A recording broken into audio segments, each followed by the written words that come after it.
छपरा छत पर सिवान सीट पर, छपरा छत पर सिवान सीट पर, मतलब कि छपरा का भाड़ा कम था, सिवान का भाड़ा ज्यादा था। हाँ। खाली टैयबा खोलेंगे ना तो तुमसे बड़का गुंडा हम है। और उसी सिलसिले में नीतीश कुमार से थोड़ी बकझक भी हो गई।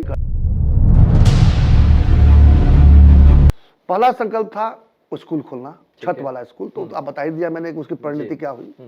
दूसरा था, जब हम लोग कलकत्ता से या खड़गपुर से जब आते थे और हार्डिंग पार्क में तो बस स्टैंड हुआ करता था, तो हम लोग पटना स्टेशन में उतरते थे, जब हार्डिंग पार्क जाते थे 12 नंबर या 13 नंबर गेट हुआ करता था, जहाँ से छपरा सिवान गोपालगंज की बसें खुलती थी।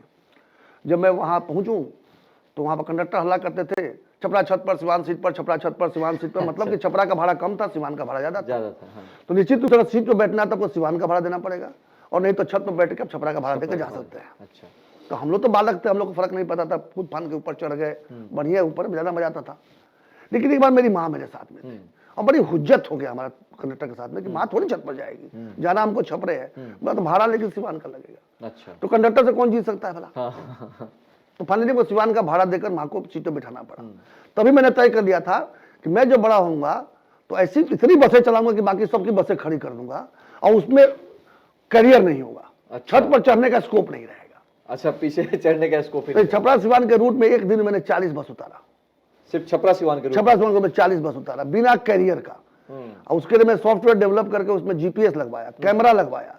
अब जब एक तो आप छत पे बैठ नहीं सकते, सीट पे बैठिएगा तो सिर्फ जितना सीट है उतना ही बैठिएगा, एक एक्स्ट्रा पैसेंजर नहीं। अच्छा। सीट पर बैठने के साथ एक बोतल पानी और सुबह है तो अखबार रखा हुआ मिलेगा पढ़ने के लिए।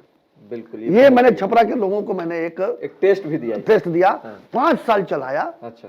5 साल में बहुत संघर्ष हुए। दूसरे जो थे अपना बना के हमको परेशान करने की कोशिश करने का, बेटा हम वो यहीं के हैं, समझे ना, खाली टैयबा खोलेंगे ना तो तुमसे बड़का गुंडा हम है। जब तक टाई बांधे तब बंधे हुए हैं। हुआ करना पड़ा, 2-3 वो घटनाएं भी घटी, इतिहास के पन्ने में है, मैं नहीं बताना चाहता अपने मुंह से।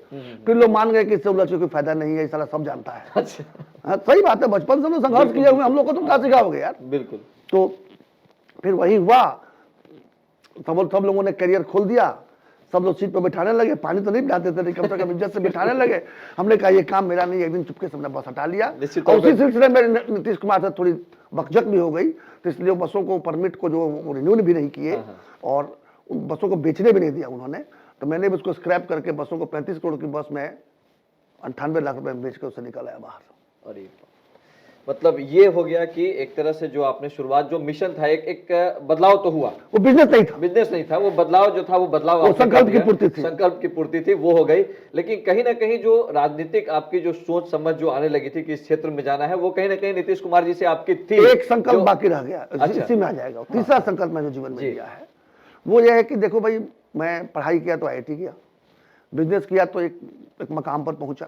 थोड़ी देर पहले बता ही रहा था मकाम क्या है, उसके आगे भगवान और क्या देंगे नहीं जानते। बेटे देख रहे हैं, मैं तो देख नहीं रहा हूँ बिजनेस को।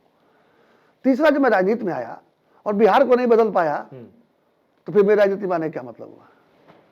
तो बिहार में व्यवस्था परिवर्तन की तरफ मेरी कोशिश चल रही है। अकेला चना भार नहीं फोड़ता, हम लोग सामूहिक प्रयास की दिशा में आगे बढ़ रहे हैं और मुझे पूरा विश्वास है कि 2025 में बिहार में अपना मुख्यमंत्री बनाएंगे।